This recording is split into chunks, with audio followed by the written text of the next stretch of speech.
Now this is wildfowling, it's done on the estuaries. If you don't know what an estuary is, let me tell you, it's where the rain falls on the hills, it forms streams, which form rivers, which eventually runs out to sea. And it's where the river meets the sea. This is the intertidal zone. It's a fascinating sport, it's an extreme sport, you need to be fairly fit and a little bit strong, because when I arrive at this desolate car park, I'm going to be not a living soul for miles around. You see, wildfowling is not a sociable sport. It's a solitary sport. One man, he's gun, a well-trained dog, because if you do go shooting, you've got to have with you the services of a well-trained gun dog. And of course, it's important to understand that there's lots of things involved. And this is unlike any other shooting sport, as you're about to see. So I'm going to get dressed. As you notice, I'm wearing the big chest waders. This is going to cut out the water, of course, as long as they don't leak. And of course, it'll cut out the wind. This is done in the winter time, in the depths of winter. So I want you to imagine it's the middle of December. It's freezing cold. Michael Fish, the weatherman, said we got a big depression coming in from the northwest. It's blowing a hoolie when my alarm clock goes off at 3 o'clock in the morning. Oh yes, 3 o'clock in the morning. Now, if you looked out your bedroom window on this December night, you see the hailstones hitting the glass and the wind will be howling through the telephone wires. You would naturally want to get straight back into a snug, warm bed. I look out the same window and I go, flipping brilliant, this is the night for us. So I'm going to drive 60 miles. Finally, I'll get to the foreshore. I'll get my big rucksack on, my waders, my big bag of decoys, my gun, and I'm going to walk now, hiking about 1.5 miles down a disused railway line, all done in the dark, and I'll strike out across the marsh. And that's where we are now. Okay, we got the shotgun. There it is. I prefer nowadays to use the side-by-side 3-inch Magnum. It's a traditional sort of style gun. A lot of people can use the semi-automatics, but I find them very unreliable. So at least you know the side-by-side is always going to go off when you need it.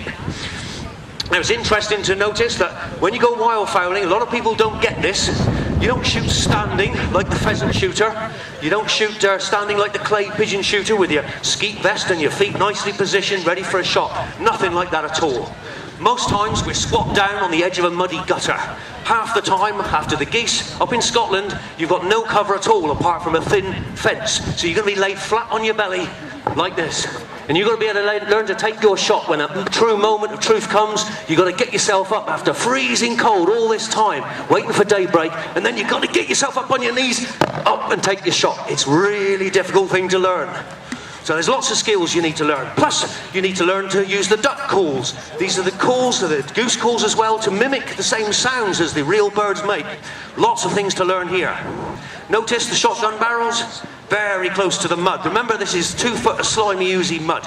It's so easy to get a plug of mud stuck in the gun barrels. If you're a stupid person, you didn't bother checking, and you fired a cartridge behind it, you will literally blow the end of your gun right off. So then, it's time we had a shot. And I'm going to do this deliberately to prove a point, is that the modern shotgun is a very close-range weapon of the chase. Show you the way to close a shotgun. Stock up to the barrels. Don't ever let me see you do what the clay pigeon shooters do. Slam a gun shut like that and shout, pull. That is the wrong way to close a shotgun, folks. All this stuff I learned when I was a small boy. Stock up to the barrels. Okay, so all guns have got a safety catch, but do not be fooled by that, because the safety catch does not make the shotgun safe. It does not stop the hammer from striking the firing pin. All the safety catch does is stop the triggers from being pulled. So you've got to be aware of where your gun is pointing at all times. Safely up in the air when you're out hunting. Okay then, Jake, we're ready for a shot. Jake, pay attention, son. It's going to be a loud bang, but it's only a blank cartridge, so hang on to your hats. Sit. Sit. When the shot leaves the muzzle of the gun, it's travelling faster than the speed of sound. The speed of sound travels at 1,100 feet per second. It's pretty quick. Are you ready? Jake, stay there. He says, I'll have a yawn because I know what's going to come. Are you ready? So there you have it. That's the 12 bore. It's very important to understand. Look at Jake, look, he's going, you missed again, look. All those feathers going down there, sorry about that. Wild birds. Your job is to get yourself in the right place. It takes a bit of marshcraft to do that. Very often you can call the birds to you, and that's what we're going to do now. This is like playing any musical instrument. Trouble is, there's lots of different birds and they all make different sounds. And if I can get them out of my pocket, you should be laughing. Isn't that right, Jake?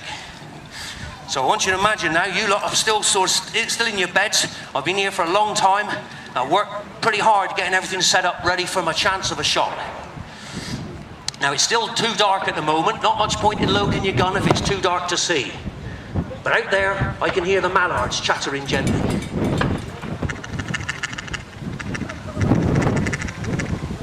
And on the sandbanks in the distance, I can hear the widgeon calling.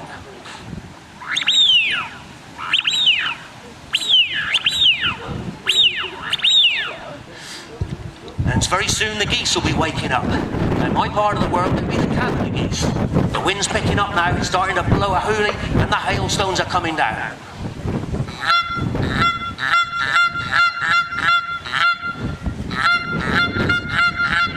And very soon they'll be on the wing. Listen.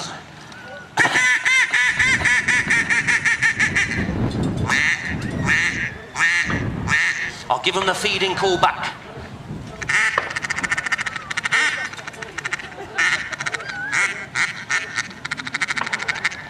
Now the geese are up. It's all kicking off now. If I was in Scotland, I'd hear the Pinkfoot geese. And here they come. Jake, stay there. Magic just been on these massive estuaries in Scotland, the snow-capped mountains, and thousands of geese coming on their arrival, on their migration. It's truly magic.